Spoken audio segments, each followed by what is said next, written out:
ಸುದ್ದಿ ಡಬ್ಬಿಯಲ್ಲಿ ಎರಡನೇ ಸುದ್ದಿಯನ್ನ ನಿಮ್ಮ ಮುಂದೆ ಇಡ್ತಾ ಇದ್ವಿ.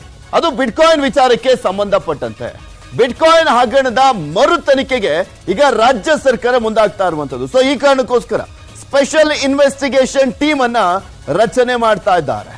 ಸಿಐಡಿಯಲ್ಲೇ SIT ಅನ್ನ ರಚಿಸಿ ಮರು ತನಿಖೆಗೆ ಆದೇಶವನ್ನ ಮಾಡಲಾಗಿದೆ. ಸಿಐಡಿ ADGP ಆಗಿರುವಂತ ಮನೀಶ್ ಕರ್ಬೀಕರ್ ನೇತೃತ್ವದ SIT ಟೀಮ್ ರಚನೆ ಆಗ್ತಾ ಇದೆ. ಬಿಟ್ಕಾಯಿನ್ ವಿಚಾರಕ್ಕೆ ಸಂಬಂಧಪಟ್ಟಂತೆ ತನಿಖೆಯನ್ನ ಮಾಡುವಂತ ನಿಟ್ಟಿನಲ್ಲಿ ADGP ಆಗಿರುವಂತ ಮನೀಶ್ ಕರ್ಬೀಕರ್ ಕ್ಯಾಪ್ಟನ್ ಪೇಟೆಯ ಠಾಣೆಯಲ್ಲಿ ದಾಖಲಾದಂತ ಒಂದು ಪ್ರಕರಣದ ಬಗ್ಗೆ ತನಿಖೆಯನ್ನ ಮಾಡಲಿದ್ದಾರೆ. CCB ಪೊಲೀಸರು ತನಿಖೆಯನ್ನ ನಡೆಸಿದಂತ ಒಂದು ಪ್ರಕರಣದ ಬಗ್ಗೆ ತನಿಖೆಯನ್ನ ಮಾಡಲಾಗ್ತಾ ಇದೆ. ಬಿಟ್ಕಾಯಿನ್ ಪ್ರಕರಣದ ತನಿಖೆಗೆ ಪತ್ರವನ್ನ ಬರೆದಿದ್ರು ನಗರ ಪೊಲೀಸ್ ಕಮಿಷನರ್ ಆಗಿರುವಂತ B ದಯಾನಂದ್ ಅವರು. DGP ಅಲೋಕ್ ಮೋಹನ್ ಅವರಿಗೆ ಪತ್ರವನ್ನ ಬರೆದಿದ್ರು ಕಮಿಷನರ್. ಈಗ ಸ್ಪೆಷಲ್ ಇನ್ವೆಸ್ಟಿಗೇಷನ್ ಟೀಮ್ ಅನ್ನ ರಚನೆ ಮಾಡಲಾಗ್ತಾ ಇದೆ. ಬಿಕಾಸ್ ಈ ಒಂದು ಪ್ರಕರಣವನ್ನೇ ಇಟ್ಕೊಂಡು ಕಾಂಗ್ರೆಸ್ ಪಕ್ಷ ಈ ಹಿಂದೆ ಆಡಳಿತ ಪಕ್ಷ ಆಗಿದ್ದಂತ BJPಯನ್ನ ಇಕ್ಕಟ್ಟಿಗೆ ಸಿಕ್ಕಾಕ್ಸಿತ್ತು. ಈ ಹಿಂದೆ ನಿಮ್ಮ ನಾಯಕರಿದ್ದಾರೆ, ನೀವೆಲ್ಲೋ ಒಂದ್ ಕಡೆ ಮೋಸವನ್ನ ಮಾಡ್ತಾ ಇದ್ದೀರಾ. ಬಿಟ್ಕಾಯಿನ್ ಪ್ರಕರಣದಲ್ಲಿ ರಾಜ್ಯದ ಜನರ ಹಾದಿಯನ್ನ ತಪ್ಪಿಸುವಂತ ಕೆಲಸವನ್ನ ಮಾಡ್ತಾ ಇದ್ದೀರಾ. ಈ ಹಗರಣದಲ್ಲಿ ನಿಮ್ಮ ಪಕ್ಷದ ನಾಯಕರಿದ್ದಾರೆ ಅಂತೆಲ್ಲ ಆರೋಪ ಮಾಡ್ತಾ ಇದ್ರು. ಸೊ ಆ ಟೈಮ್ ನಲ್ಲಿ ಬರೀ ಆರೋಪ ಮಾಡಿ ಗಾಳಿಲಿ ಗುಂಡು ಹೊಡೆಯೋದು ಬೇಡ ಅಲ್ವಾ? ಸೊ ಹೀಗಾಗಿನೇ ಸ್ಪೆಷಲ್ ಇನ್ವೆಸ್ಟಿಗೇಷನ್ ಟೀಮ್ ಅನ್ನ ರಚನೆ ಮಾಡಿ ಇದರ ಮರು ತನಿಖೆಗೆ ಮುಂದಾಗ್ತಾ ಇದ್ದಾರೆ. ಬಿಟ್ಕಾಯಿನ್ ಪ್ರಕರಣ ಮರು ತನಿಖೆಗೆ ಆದೇಶಿಸಿದ್ದೇವೆ. CID ಅಡಿಯಲ್ಲಿ SIT ರಚನೆ ಮಾಡಿದ್ದೇನೆ ಅಂತ ಗೃಹ ಸಚಿವರಾಗಿರುವಂತ ಪರಮೇಶ್ವರ್ ಅವರು ಹೇಳಿಕೆಯನ್ನ ಕೊಟ್ಟಿದ್ದಾರೆ. ಏನು ಹಿಂದೆ ಭಾರತೀಯ ಜನತಾ ಪಾರ್ಟಿಯ ಸರ್ಕಾರ ನಡೀತಾ ಇರತಕ್ಕಂಥ ಸಂದರ್ಭದಲ್ಲಿ ಏನು ನಡೆದಂಥ ಬಿಟ್ಕಾಯಿನ್ ಹಗರಣ ಅಂದಾಜಿನ ಮೇಲೆ ಲಕ್ಷಾಂತರ ಕೋಟಿ ರೂಪಾಯಿಗಳು ಈ ವರ್ಚುವಲ್ ಟ್ರಾನ್ಸ್ಫರ್ಸ್ ಅಲ್ಲಿ ಆಗಿದೆ. ಯಾರ್ಯಾರೋ ಅದಕ್ಕೆ ಇನ್ವಾಲ್ವ್ ಆಗಿದ್ದಾರೆ, ಅದನ್ನು ಸರಿಯಾದ ರೀತಿಯಲ್ಲಿ ತನಿಖೆ ಆಗದೆ ಮುಚ್ಚಾಕಿದ್ರು ಅಂತ ಹೇಳಿ ನಾವೆಲ್ಲ ಮಾತನಾಡಿದ್ದೇವೆ. ಬಿಟ್ಕಾಯಿನ್ ಹಗರಣವನ್ನು ಮರುತನಿಖೆ ಮಾಡ್ತೇವೆ ಅಂತ ಹೇಳಿದ್ದು. ಅದೇ ಪ್ರಕಾರ ನಾವು ಕ್ರಮ ತಗೊಂಡಿದ್ದೇವೆ. CID ಅದರ ಅಡಿಯಲ್ಲಿ ಒಂದು SITಯನ್ನು ಮಾಡಿ ಆದೇಶ ಹೊರಡಿಸಿದ್ದೇವೆ.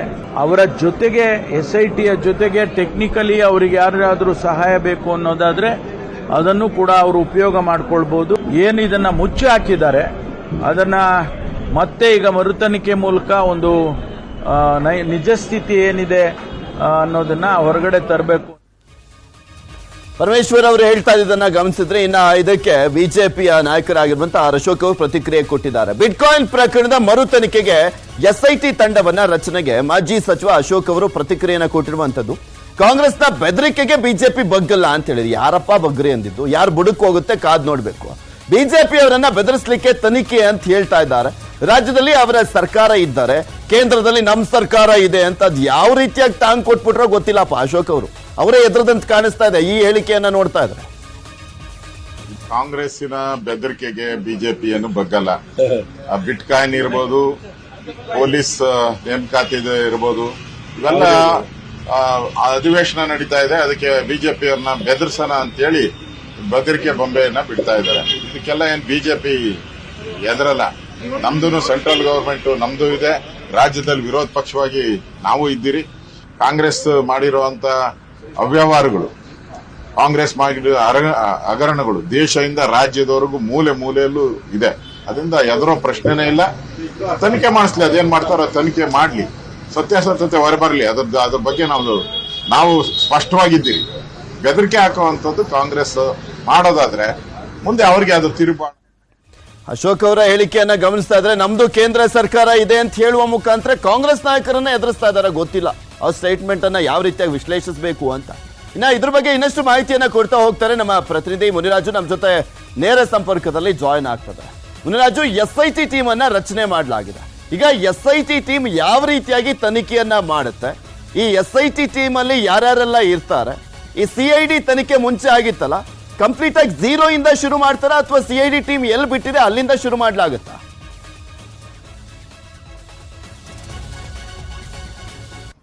ಪೃಥ್ವಿ, ಏನು ಈಗ ಬಿಟ್ಕಾಯಿನ್ ಹಗರಣಕ್ಕೆ ಮತ್ತೆ ಮರುಜೀವವನ್ನ ಸರ್ಕಾರ ಕೊಡ್ತಾ ಇದೆ. ಈಗ ಈ ಒಂದು ಪ್ರಕರಣದ ತನಿಖೆಯನ್ನ ಈಗ ಸಿಐಡಿ ಅಡಿಯಲ್ಲಿ ಒಂದು SIT ಯನ್ನ ರಚನೆ ಮಾಡಿ ಈಗ ತನಿಖೆಗೆ ಆದೇಶವನ್ನು ಮಾಡಿರೋದು.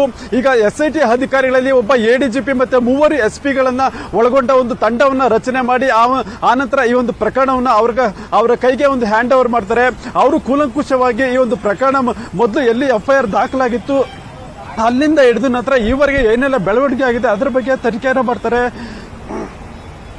ಈಗಾಗಲೇ ಈ ಒಂದು ಪ್ರಕರಣದಲ್ಲಿ ಏನು CCB ಪೊಲೀಸರು ಒಂದು ಚಾರ್ಜ್ ಶೀಟ್ ಅನ್ನ ಸಹ ತನಿಖೆ ಮಾಡಿದ್ರು. ಆ ಒಂದು ಚಾರ್ಜ್ ಶೀಟ್ ನಲ್ಲಿ ಏನೆಲ್ಲ ಅಂಶಗಳು ಉಲ್ಲೇಖ ಆಗಿದೆ ಮತ್ತೆ ಅದು ತನಿಖೆ ಎಲ್ಲಿವರೆಗೂ ಹೋಗಿದೆ ಅನ್ನೋದ್ರ ಬಗ್ಗೆ ಸಂಪೂರ್ಣ ಕಡತಗಳನ್ನು ಪಡೆದು ಒಂದು ಆನಂತರ SIT ಅಧಿಕಾರಿಗಳು ಅದನ್ನ ಪರಿಶೀಲನೆ ಮಾಡ್ತಾರೆ.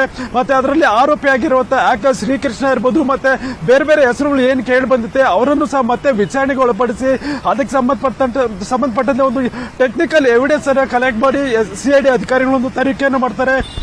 ಮತ್ತೆ ಈಗಾಗಲೇ ಏನು CCB ಪೊಲೀಸರು ಒಂದು ಡಿಜಿಟಲ್ ಕರೆನ್ಸಿ ಅಂದ್ರೆ ಏನು ಬಿಟ್ಕಾಯಿನ್ ಅನ್ನ ಎಷ್ಟು ಜಪ್ತಿ ಮಾಡಿದ್ರು ಅದು ಎಲ್ಲಿದೆ ಮತ್ತೆ ಆ ಒಂದು ಜಪ್ತಿ ಆದಂತಹ ಒಂದು ಬಿಟ್ಕಾಯಿನ್ ಯಾವ ಪ್ರಮಾಣದಲ್ಲಿ ಇನ್ನೂ ಶೇಖರಣೆ ಆಗಿದೆ, ಪೊಲೀಸರು ಎಷ್ಟು ಉಳಿಸಿದ್ದೇನೆ ಅನ್ನೋದ್ರ ಬಗ್ಗೆ ಸಂಪೂರ್ಣವಾಗಿ ಪರಿಶೀಲನೆ ಮಾಡಿ ಆನಂತರ ಅದರ ಸಂಪೂರ್ಣ ಕಡತಗಳನ್ನ ಚೆಕ್ ಮಾಡ್ತಾರೆ. ಈಗಾಗಲೇ ಇದಕ್ಕೋಸ್ಕರ 3 SP ಗಳನ್ನ ನಿಯೋಜನೆ ಮಾಡಿರೋದು. ಅದರಲ್ಲಿ ಪ್ರಮುಖವಾಗಿ ಸೈಬರ್ ಕ್ರೈಮ್ SP ಆಗಿರುವಂತಹ ಯಶವಂತ್ ಮತ್ತೆ ಅದೇ ರೀತಿ ಬೆಂಗಳೂರಿನ ಒಂದು ಅಡ್ಮಿನ್ ವಿಭಾಗದಲ್ಲಿ DCP ಆಗಿರುವಂತಹ ಅನೂಪ್ ಶೆಟ್ಟಿ ಅವರಿದ್ದಾರೆ. ಮತ್ತೆ ಮತ್ತೊಬ್ಬ SP ಯನ್ನ ನಿಯೋಜನೆ ಮಾಡಿ ಈ ಒಂದು ತನಿಖೆಯನ್ನು ಸಹ SIT ಅಧಿಕಾರಿಗಳು ಕೈಗೊಳ್ತಾರೆ. ಪೃಥ್ವಿ, ಧನ್ಯವಾದ ಮುನಿರಾಜು ನಿಮ್ಮೆಲ್ಲ ಮಾಹಿತಿಗಾಗಿ.